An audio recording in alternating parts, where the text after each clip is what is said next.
case, because my arrest and internment and being charged didn't happen out of the blue. There was a very deliberate build up towards it. So I'll just give a bit of a background to it, and then I'll get into the details then. Well, I'm from Newry, and I was brought up in a Republican family. In fact, a cousin of ours, Peter Mallon from Newry, was interned in the early 70s. I had an uncle in the H blocks in the 80s and different times. And being a Republican family, I was brought up watching my family and my mother in particular being harassed constantly by the RUC and the British Army. Family homes would have been raided constantly, weekly. Relatives couldn't go into the town without being stopped and searched. And one of my earliest memories, I think it was one of the first times actually I'd done anything political. I was about 10 years of age at the time, and there was a big protest rally in Newry for the women prisoners who were being strip searched in McGabbery. And I was holding a poster, I was 10, I was holding a poster calling for an end to the strip searching in McGabbery to the women. And little did I know, 20 years later, I'd be in McGabbery going through the exact same brutality and bad treatment. So I'll just go on now to the build up towards my case. That's the background of the family, and in the Republican family obviously I was going to get involved in Republican politics, and I became an active Republican myself. So in Newry, I was PRO for Ergy, and we're involved in a wide range of campaigns against the Stormont cuts, police harassment, raising issues about the prisoners, community issues. We were very much providing people with an alternative politics than the mainstream parties. And we're doing pretty well, and we're getting some good coverage in the Newry area. Obviously the British state and the PSNI and political opponents took exception to us doing so well, and we found ourselves being targeted by the PSNI and other forms of the security forces. And that harassment that we were suffering took a number of forms. Stop and searches in particular.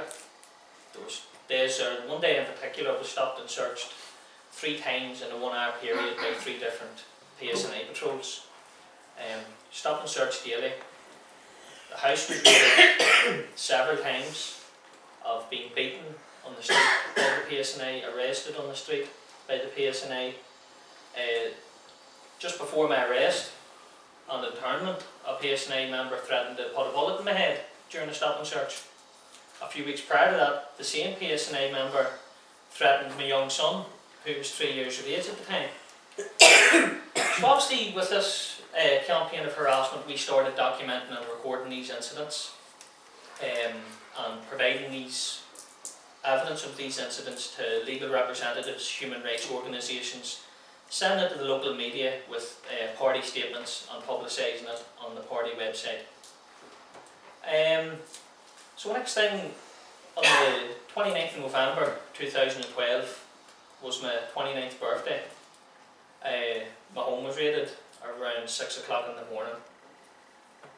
The front door came in. I knew what it was straight away due to the previous house. So I knew straight away. I jumped up. Before I even got to the top of the stairs, the house was just swarming with members of the PSNI's tactical support group, as they're called. And just immediately they started ransacking the house, pulling things apart, and just a normal raid, if there is such a thing.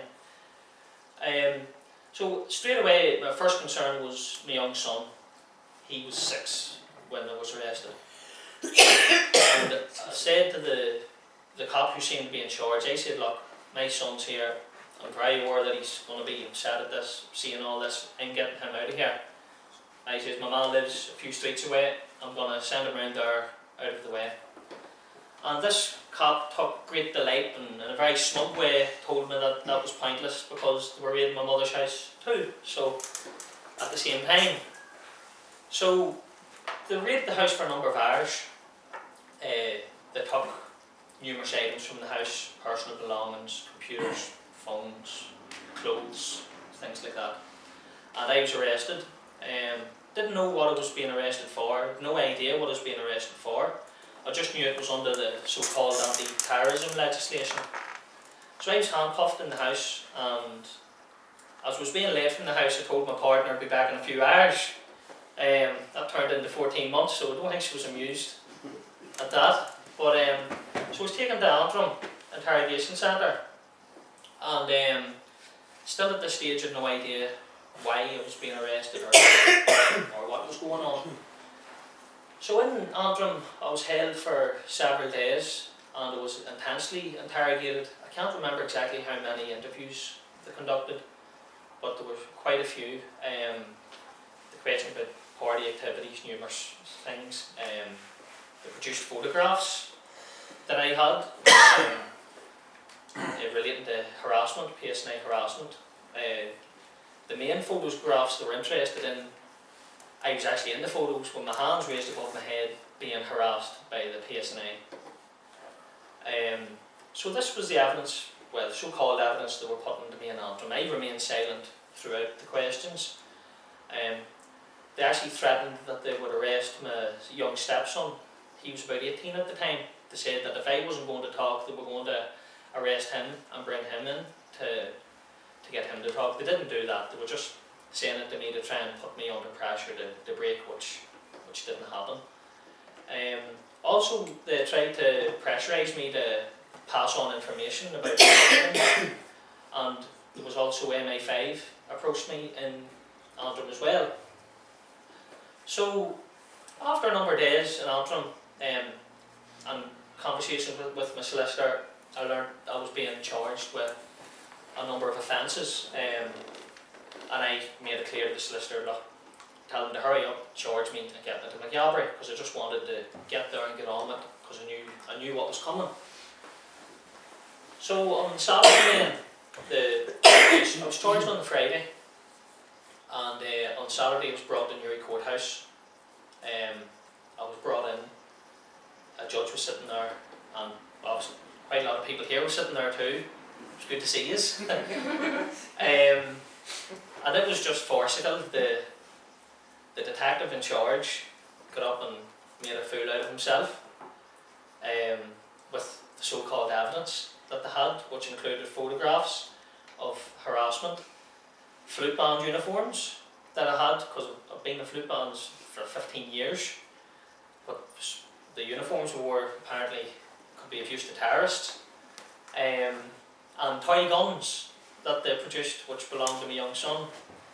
And the cop got up into the dock, I'll never forget it, because there was quite a bit of laughter in the court when he said that you would need to have, what did he say, you need to have some sort of expertise in firearms to be able to use this toy gun that a 6-year-old child owned.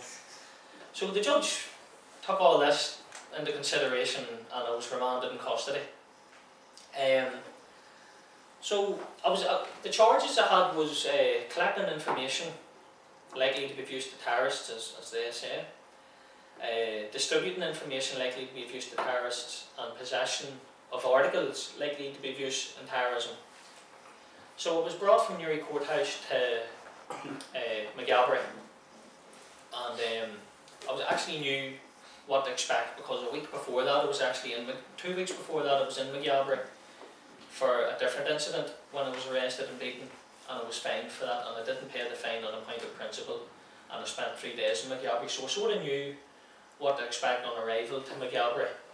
So when I got to Maghaberry, I was taken to what's called the reception area, and they took my details. I was photographed, fingerprinted, the usual, and they put me in a small holding cell with a glass door in the front, so you can see out onto the landing. And you can see a group of people starting to gather, the riot squad. I had been through this experience the fortnight before when I was in, and they were looking in at me, and I was looking out at them. And a governor came in and asked me would I be complying with the strip search, and I made it clear no, I wouldn't be complying with any strip search, because I felt it was both degrading and humiliating for prisoners. And like, the strip searching issue, it's an issue that I was involved on the outside and campaigning for, so there's no way that I was going to comply with this when I was opposed to it outside and was highlighting it outside. So the governor then said, right, well, you have 15 minutes to think about it. And I said, look, I don't need 15 minutes, just get it over with. He says, no, you have 15 minutes. So this is the reflection period, as they call it. So you're sitting there looking out the window and the riot squad's gathering. There's maybe between 6 to 10 of these people wearing black boiler suits, combats, utility belts, batons, big guys, very intimidating people, but pure thugs.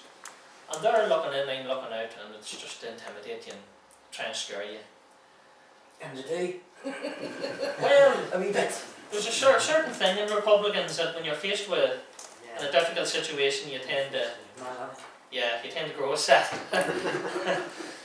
So they come into the cell, they filed into the cell, and they ordered me to stand on the mat. There's a mat, like a rubber mat in the middle of the floor. So I stood up on the mat, and they asked me again, are you going to comply? I said no. So they stand each side of you, and they grab you by each arm, and they stretch you out right. So you're standing like in the crucifix position as it's been described as before, and they twist your wrists, both your wrists round, and there's one standing behind you and one standing in front of you as well, so you're basically surrounded by these people. The fella behind you kicks the back of your knees, that straight away you drop to the floor on your knees, and they're still holding your twisted wrists. The fella in the front grabs your face, and then they force you face first into the ground. Using pressure points, and obviously they know how to get you down in a lock. So you're on the ground, in the crucifix position. The person in the screw behind you pulls both your legs out straight, so you're lying flat, your face down, being pushed into the ground. And then they start taking your clothes off very, very forcefully. Shoes and socks first. Pull off your t-shirt, twisting your arms, and it's very awkward and it's very uncomfortable. Then they take your bottom half off, your jeans and your underwear, and basically you're left lying in a heap on the ground naked. It's very, very humiliating. It's very hard to describe. You wouldn't experience anything like it. So they search your clothes and you're still lying naked on the ground, and then they start putting the clothes back on you, and that's almost worse, if not, that is actually worse than getting them taken off, because when they're putting the clothes on, they're doing it very forcefully, and when they're pulling your jeans up, they're doing it in such a way to hurt your private parts, and just to really, it's just really degrading. So they sort of put your clothes back on, and you're lying on the ground, and then the screw in charge orders them to leave, and they start filing out of the cell one at a time, and they order you, and don't look at us. Don't get up off the ground and don't look at us, so you have to stay lying on the ground. They leave the cell and close the door, and then you can get up and fix yourself and put your shoes and socks on and whatever. But you're just left sitting, you know. I remember the first time that happened, and it was just like, you know, did that just happen? It was just like, I always heard about it on the outside from being involved in campaigning against it, and then to actually experience it was just something else. So I was taken then to Band House. A few people here were in Band House as well. They know what it's like. In Band House, you're locked in your cell for 23 hours a day. I was held there for over a week, locked in the cell by myself for 23 hours a day. And then I was eventually moved over to Row House, the Republican wing.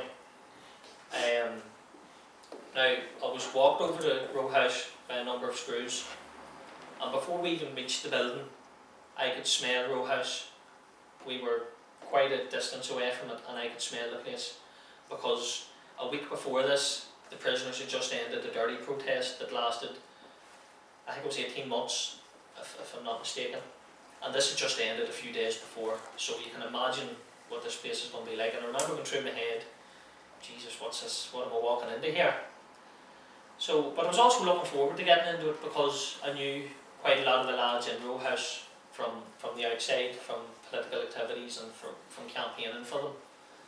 So I was brought onto the landing row 4, and the first people I meet is the Red Squad, the same people who stripped me the week before, and they escorted me to my cell.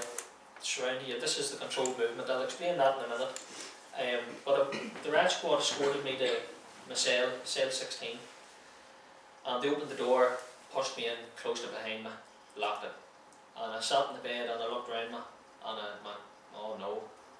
There was still human excrement on the walls from the dirty protest. It was still in bits and pieces around the walls.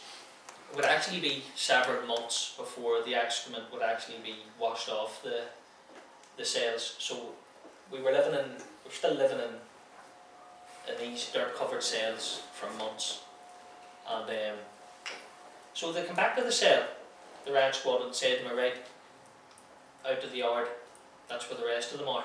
So the Red Squad walked me, controlled movement again, I'll get into it in a minute. They walked me out to the yard, and I went out to the yard, and it was such a sense of relief to walk out onto the yard.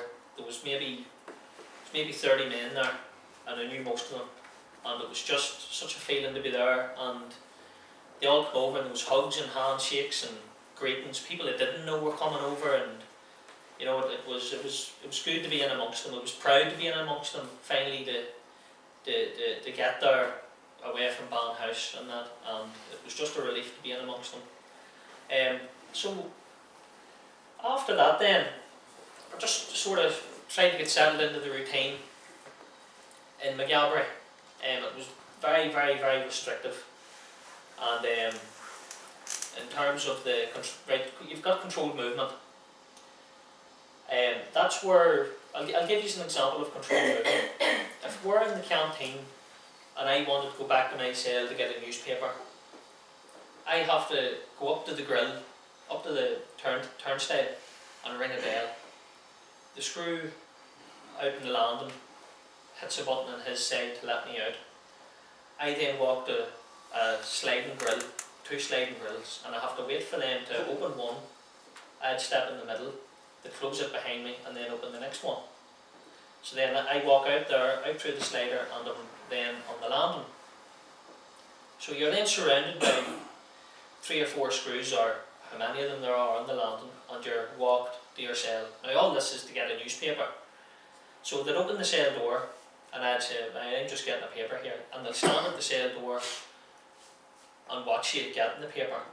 And then you have to go through all that to get back to the canteen, that whole process. And if you're staying in your cell, if you're going down to stay in your cell, they lock the door. The cell doors aren't open, you can't walk about, they just lock the door, you're locked in. You're always locked in somewhere in row house. If it's not your cell, you're locked in the canteen, and it's just like a big cell, a bigger cell. So that's the controlled movement. It's very, very restrictive. You have other issues there, such as isolation of prisoners. In particular, a young man called Gavin Coyle. I've spoken about Gavin before at different events, and his case has been raised by a number of people. Gavin's been held in isolation for a number of years. I think it's from 2011.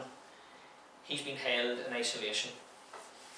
Now that basically means he's kept in a cell by himself for 23 hours a day. He's got no contact with any other prisoner. The only people he has contact with is his captors, those who open the door and those who close his door. And he gets out into, I don't even know if you would call it a yard, but he gets outside for a bit of air for 1 hour a day. During Gavin's time in isolation, he's been approached numerous times by MI5. And the reason that they said that Gavin's being held in isolation is because the MI5, the PSNI, have said that there's a threat against him from an unnamed Republican group. Now that's totally nonsense, because every group in McGalbury, in Row House, has stated to the governor and has stated publicly that there is no threat whatsoever to Gavin Coyle, and he's more than welcome to, and they want him, and they're actually demanding that he's moved over with them. They want him there with them. In fact, Gavin commenced a hunger strike, I think it was for 72 hours, there a few months back, and the lads in Row House actually, every single prisoner in Row House embarked on a solidarity hunger strike with them. So that proves there's no threat. That's just an excuse to keep them isolated. So the main conditions there are isolation, controlled movement, and I've already mentioned the strip searching. There are other issues, ongoing issues, such as there's an issue coming up now, and it's ongoing at the minute regarding visits, where the administration are trying to criminalise the prisoners by messing about with their visiting arrangements, which were bad enough to begin with, and now it's actually going to be worse. I would urge people just to keep an eye on that, because it's not going to get better anytime soon, that particular issue. Now back to my own case. In February, I was arrested in November. In February, I was re-arrested, and I was brought from McGalbury to Newry Courthouse, where a special application was put in to have me re-arrested. I was then re-arrested and taken back to Antrim, where I was questioned further. As a result of that, I faced more charges. This was done to strengthen what was an already weak case. The further charges I faced was possession of articles, and that related to a single photograph that I was already charged with distributing. The other charge was aiding and abetting criminal damage. This related to Ergie stencils, which speaks for itself. But this was just done to strengthen an already weak case. And I want to go back to something. In December, I was granted bail. December 2012. It was actually the day before Christmas Eve. I was granted bail, and I'll just explain that about the conditions, the bail conditions. The bail conditions included I was banned from entering Newry. They wanted me to wear an electronic tag. I wasn't allowed to attend any political protests or meetings. I had to sign bail in a place called Newton Hamilton, which is 12 miles away. And there were other conditions. There were actually not many, I can't remember them all. But I refused to accept the bail conditions, and some people have asked me why did I refuse, and was it a hard thing to do? And it was a hard thing to do, I'm not going to lie about it, because the day before Christmas Eve you're offered the chance to get out to be with your family, but I wasn't really getting out to be with my family. I wasn't getting out to go home. I wasn't allowed home. They were putting me into exile, internal exile. They were forcing me to move somewhere else where I would have minimal contact with my family. And not only that, but they were looking at to wear a tag, and at the end of the day, I was innocent. And this amounted to collective punishment, where not only was I being punished, but my family was being punished, even though I'd done nothing wrong. So I refused to accept those bail conditions, and as a result, remained in prison. And it wasn't easy, particularly for my family at home. They were left at home to pick up the pieces, my partner and children and that, and they suffered greatly because of it. So I remained in prison then, as you know, for 14 months. I got on with it alright myself. At the same time, when you're sitting there, you don't know when you're going home. You've no date. If you're a sentenced prisoner, you have a date that you're going home. When you're interned by remand, you don't know when you're going home. There was boys there 4 years on remand, not knowing how long they were going to be there, not knowing when they would be home. And I was in the same boat. And I told my family at a very early stage, I said, listen, I'm going to do at least a year in jail, maybe 2. I told them straight at the very, very start what to expect. And I wasn't far wrong. I'd done 14 months then. So during my trial then came up in January 2014, and it lasted quite some time. And they went through the so-called evidence and things like that. And we put our defence forward about why I had these photographs and band uniforms, which was all reasonably explained, and it all made sense. But nonetheless, they used it to intern me. During the whole process, I went through that strip search, between, I think between 20 and 30 times. I lost count because it happened that many times. And during the trial, you were being strip searched twice a day. When you were leaving the jail in the morning, you were being strip searched, and when you were returning to the jail that evening, you were being strip searched again. So in total, it could have been between 20 and 30 times, maybe more, I don't know. So when the trial was coming to an end, the judge asked the prosecution how long I had been in jail for, and the judge was told I was in prison for 14 months, and she was visibly shocked to hear that I'd done 14 months in jail. And she said, what about bail, and different things were mentioned about bail.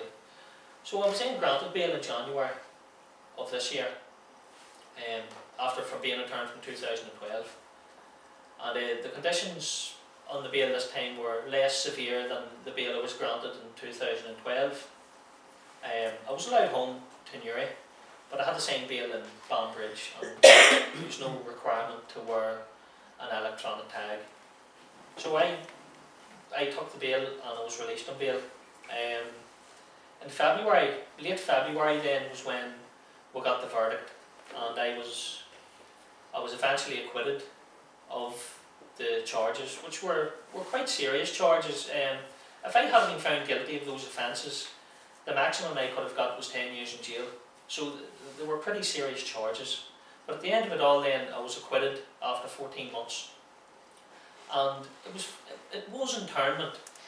Like, the state and the state apologists call it due process because you've been arrested, you've been questioned, you've been charged, you've been brought before a judge, you've been remanded, and you've been to a trial. So they call it, oh, he's faced due process. But in reality, it's internment. It's just another form of internment. Like as was explained earlier by Kevin, Francie and Angela, internment in the early 70s was mass internment, where you had hundreds of people were rounded up and locked in jail. And it backfired on the Brits because it turned people against the Brits, and there was a big campaign around it. So the Brits got cute and they got smarter, and they says, right, we'll not do that again, but we'll do it a different way. And what they done was, I would describe it as selective internment, where they would specifically pick people who they see as a thorn in their side and as political opponents, and they would select them and say, right, we'll take him, and him, and we'll lock them up, and they'll put on a trumped up charge and they'll put them in jail, or they'll revoke a licence, or they'll do something else, or they'll bring up a historical case. The list goes on of how there is different forms of internment, and what I went through was just one form of internment. It meant 14 months in prison for nothing, away from my family. In a sense, I count myself lucky in a way, because there's other lads there, and women as well, who are less fortunate and who are in there a lot longer than I done. But nonetheless, it was 14 months internment. Basically, that's my story. So, thanks for listening.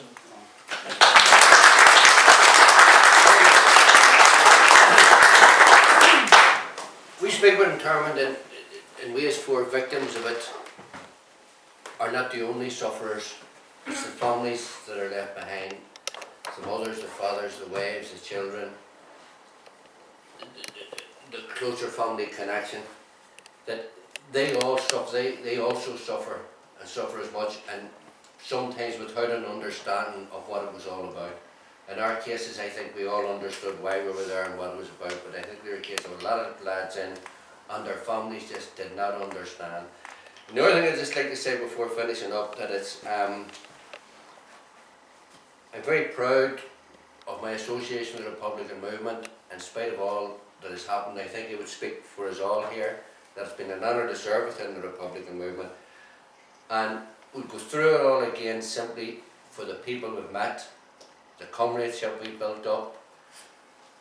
When I look around here, I see faces where I knew the families, and I've known with generations, the same around the room, so many people. And they have also suffered. Like, we're up here as fours, yes, you know, I think I'll go around the room and pick out quite a few more to sit down and tell their stories and tell their stories. And as I say, internment, just splits of this thing of changing the name, and all that has ever happened in Ireland is, it happened at the minute, is a change in name. It's Remand now. it's revoking of licence, it's whatever they want, it's still internment. It's Irish people being placed in British jails by a British government that have no damn right in our country.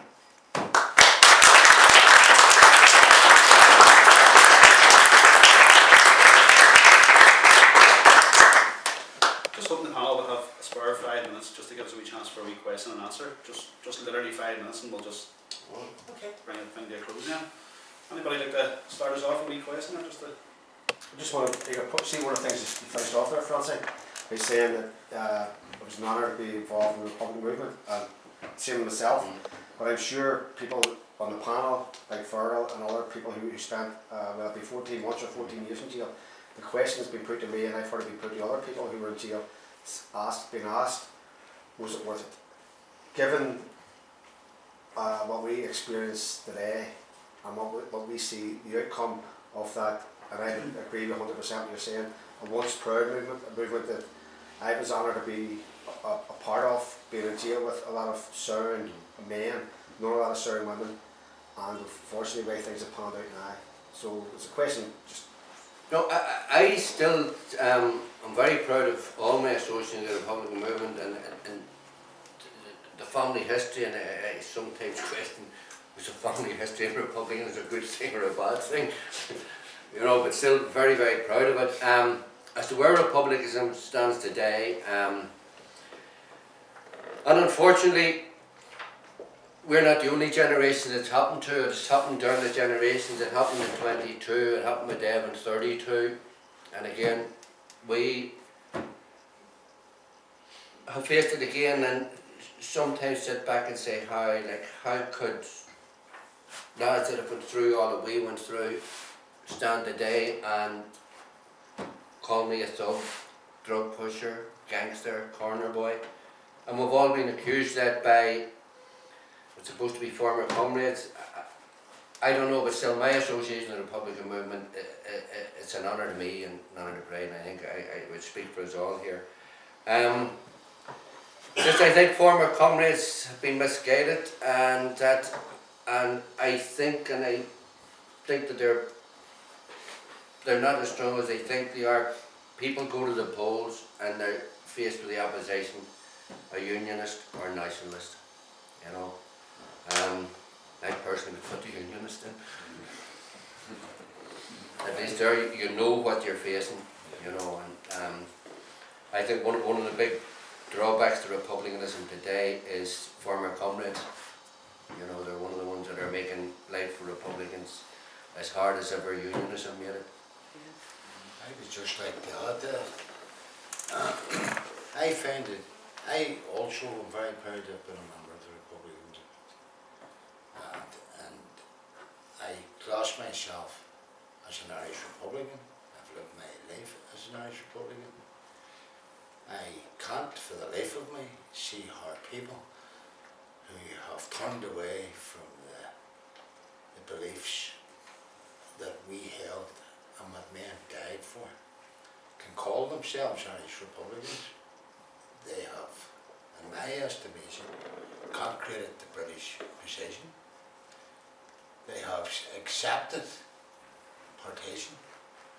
They have insulted, if nothing else,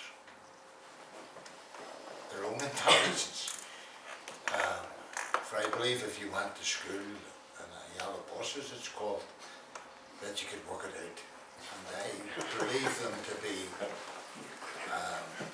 agents of the crowd, right? I know that there's innocence and there's good people caught up with them. I, for one, will never accept the British presence. I hold dear the proclamation of 16. And I'd go to my grave with that belief. And that's basically what I see. Anybody else? Sorry, ask me a question. Just what you were saying, Stephen, about the strip searching. Yeah. Just to let people know, like, because I remember talking when I was working on the campaign in the late 80s, 90s, speaking to a psychiatrist. Yeah. and he explained to me that the effects, the psychology effects of strip searching is similar to that of rape. And people who have been raped, Yeah. people who have been strip searched, are very similar with the psychological effect. It has been described as a form of sexual assault, and I would agree with that. You know, for you to be held down on the ground by 6 grown men and to be stripped naked is sexual assault. Like, if that happened to a woman on the street, it would be headline news, and people would be calling for these people to be arrested, whatever. You know, it would be described as a sex attack. What is happening, it happened to me between 20 and 30 times in a prison by people who are supposed to be they're working. This is their job to do this, but I understand what you're saying, I agree with you. And yeah, it is a form of sexual assault, there's no doubt about that. To be held on the ground by 6 grown men and to be stripped naked is degrading, humiliating, and is sexual assault. And also bear in mind that in 1981 there was 10 young Republicans sacrificed their lives just to have a decent treatment within a prison system. And I think we all thought at one stage that had been granted, but it had been slowly but surely taken back again from Republicans who were back down to the same things as these lads went forward and sacrificed their lives for, and we're back down to that today. And this has been, it's been upheld and been helped supported by former comrades.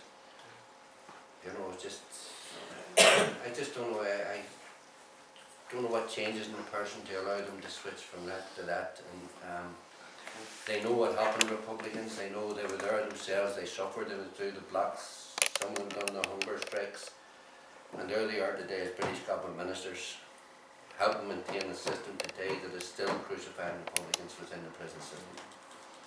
Just a wee point of I remember having a debate with you, really at front of it, talking about this lost generation, the Irish Republicans, from the Good Friday Agreement. You know, we were sitting talking, it was the worst crisis week, and we were talking about the lost generation, where, and I'm speaking about Sinn Féin here, you know, a party that I pledge my allegiance to. They're just part of the Republican movement, they all pledge their allegiance. Exactly, and where they have come, we're watching the stances that they've taken now, even on an issue like Gaza, you know, It's mixed. it's riding 2 horses, one horse, you know, it's not happening, you know what I mean? And when you talked about that lost generation, they've took these kids, all these postgraduates in now, but they've put them up for council and whatever else, you know, and I've seen it happen, you have to see it with your own eyes, but I never seen as much happening until I stepped outside them, didn't I? And when you're looking in, you can see, and it's not right. It's very self-serving them that they claim themselves as Cavan says are to be adhering to an 1816 proclamation, which they still do. I think that lost generation, I think we all got a sort of, So the pub sort of thing, you know. we all got sort of carried away with this dream of, or vision of victory. We thought it was there and we went forward. And then if we started to have a look at it, no, this isn't all that it seems. We read the Good Friday Agreement and said, God, no, that's not anything that an Irish Republican can support.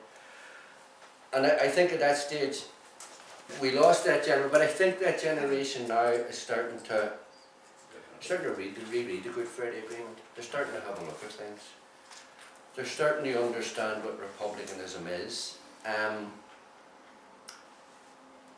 Angela said that she had no Republican history, she reacted to a situation, but through that she started to learn her Irish history and discovered, when reading her Irish history and looking through her Irish history and meeting other people, she actually discovered she was a Republican without knowing it, and it developed up. And I think the same thing will happen with what I talked about, that lost generation. I think when they start looking at it all and studying it, looking at Irish history, they're going to discover, no, these people in Sinn Féin aren't the republicanism that I want to follow. It's still there. I think republicanism is a hard struggle today. Republicans have always had a hard struggle. We've had a rough time, but we always come back, we're always there. And I think each generation produces new republicans, and I think that lost generation, I personally have seen quite a few of them coming back.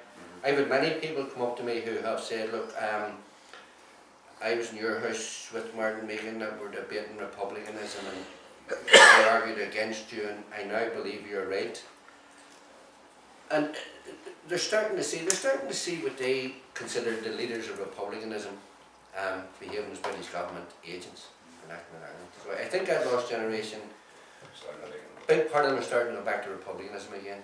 There's one other thing and all that. You see, in the 80s, the early 80s or middle 80s, there was documents recovered in England from Stone Car, not recovered, taken from Stone Car by the English underground, the criminals, and it found its way into the hands of an IRA contact, and those documents were made public, publicly used over a period of time. And what the war, it was a report to the inner circle of the British cabinet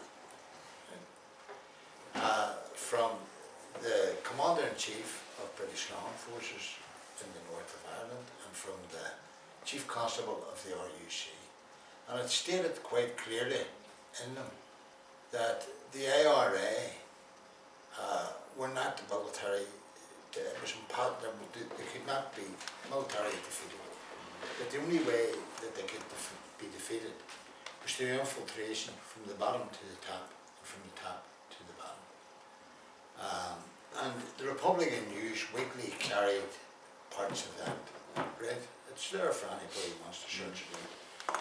And I don't know, I think if you look at what has happened today, and in light of those papers, it speaks very clearly what happened to, I can't take your first Stevens case. It states very clearly that it's hard to handle activists, right, to take them out of circulation in those papers. It stated that it's a 2-year period of detention. And it also, we, through our experience, through people coming into the prisons, we were the men who broke we're becoming as few, you know, that few, where they have recruited Irish people in England and brought them in. See, you have the different types. You had the informer, right, who got paid for his information, right.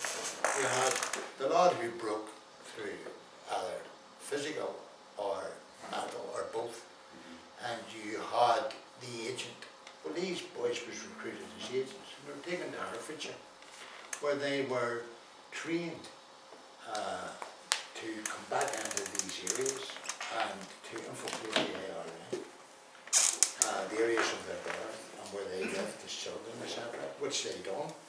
And they actually had a motto, and the motto was infiltrate, devastate and destroy. And today, looking back on what I know and what's in here, I can see it so clear. It's as clear as a crystal bell.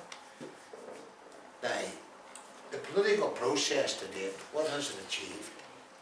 Right? What has it achieved? It has destroyed the Republican movement. It has left the nationalist people totally defenceless. And if you read the Army Constitution, which they were all signed up to, it states clearly that we were to, that our job solely was to establish a British withdrawal, right? And if you want to break it down into layman's talk, right? And to establish a situation where the people of the 32 counties, free from outside interference, blah blah blah, can vote in their government, a government of their choice, and only then will we surrender our armaments and our manpower to that government elected by the people of the 32 counties.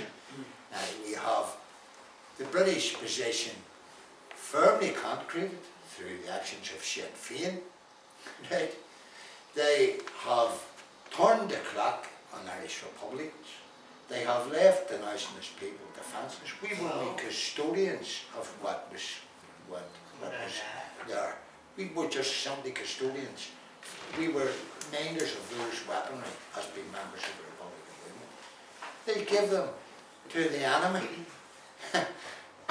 You know, the people's defence was given to the enemy. So when you add it all up, and when you look at it in its whole picture, it's what I say, like, you know, if you went to school and you have a bus, it's not hard to read, like, I do believe that, firmly believe that.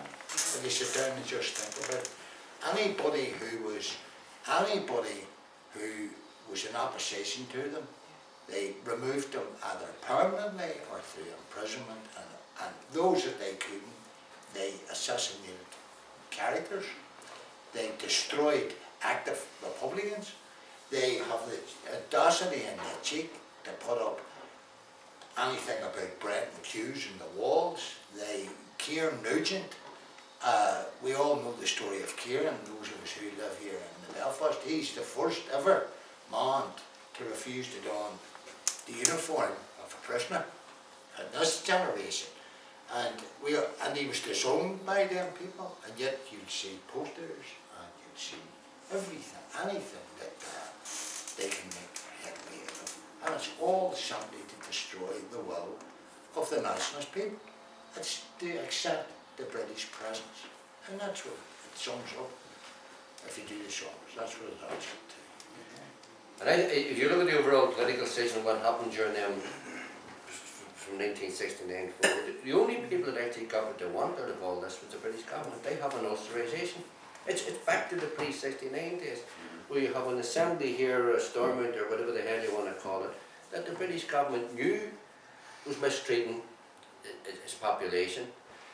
It's not only the Catholic population, but the working class Protestants wasn't that much better off. And they knew what was going on, they knew about the gerrymandering, they just totally ignored it. You have the same situation today. The only people that got loyalism or unionism didn't get exactly what they wanted. You know, Republicans didn't get anything near what we wanted. And the only people that got what they wanted was the British government. They talk about this infiltrate, devastate and destroy. Simple things like rob a corner shop, you know, Rob the bread server. rob the bread server, turn the people, they wanted to turn the people against the Republican movement. And with Sinn Féin's help, they went about creating that in the present day.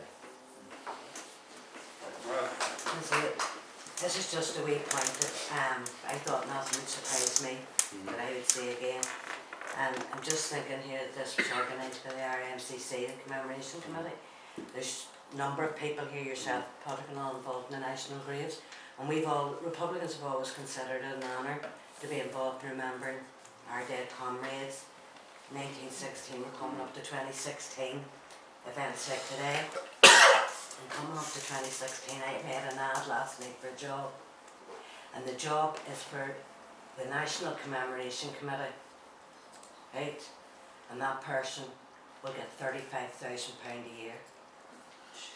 My association with Republicanism is always costing me. But someone is going to be paid to organise something for 2016. I would consider it an honour to be involved in remembering the men and women of Easter Week. But £35,000. But this is,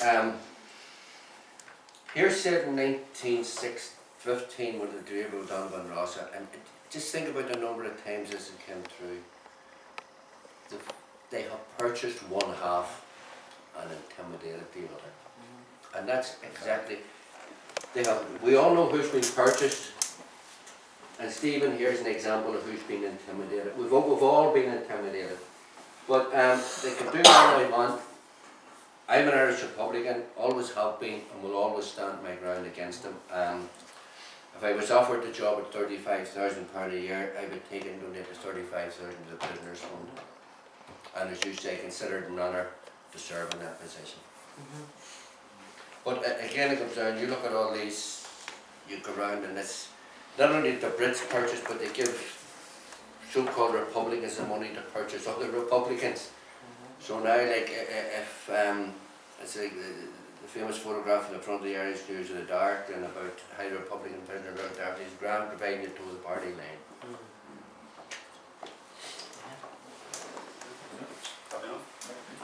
Folks, well, it's yours all agree, that was brilliant, really, very informative, and really enjoyed it. Could have sat all day, to be honest with you. Again, I want to thank the panel for giving the judge a hand. Just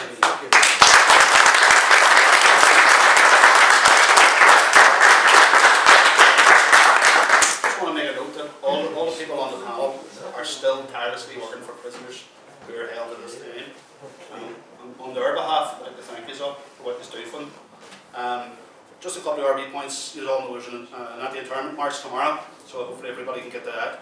Also, we heard today TC passed away, so I'd like to pass on our condolences and sympathy to his family. Folks, get a cup of tea now and relax. Monday night. Monday night, sorry. As the half six. Yes, as the Boy, half that six. is really good. Yes. Very successful one last Tuesday. Someone very famous here now went viral speaking on it around the world. He's a very shy person. He's very shy, but he's. But it wasn't. No, I would ask everyone. It was so successful that I think it will have more people even Yes, this week at which. that's what I asked that on. What time is that on Monday? Half six. Half six Monday night. And I think everybody should look about getting their Yeah. wee bracelets. I also want to thank Eric for letting their the RMC their office. Thank you. Thanks very much. And all